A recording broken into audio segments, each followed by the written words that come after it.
je suis d'accord qu'il y a une bénédiction attachée même au fait de venir nettoyer la maison de Dieu.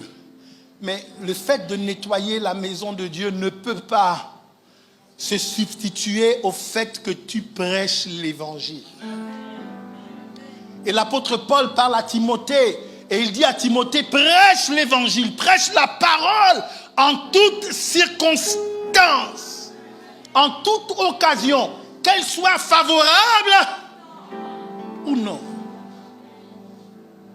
Ce que l'apôtre Paul dit à Timothée, c'est que même en période de persécution, même quand la prédication de l'évangile est considérée comme une offense à la loi du pays, l'apôtre Paul dit prêche l'évangile.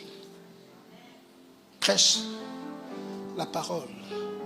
Je dis, je suis surpris de constater aujourd'hui que nous avons une église composée d'hommes et de femmes qui ne témoignent pas de Jésus, qui n'annoncent pas la bonne nouvelle. L'évangile, permettez-moi de vous le dire, c'est la bonne nouvelle. L'évangile, ce n'est pas le jugement des autres.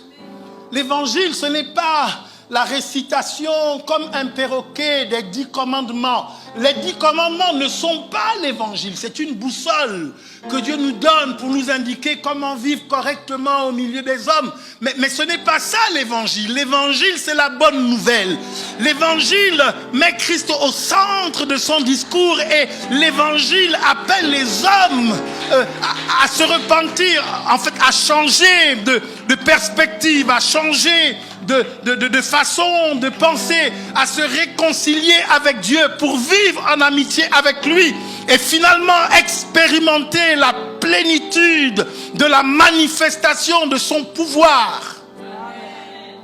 Je dis, c'est ça l'évangile.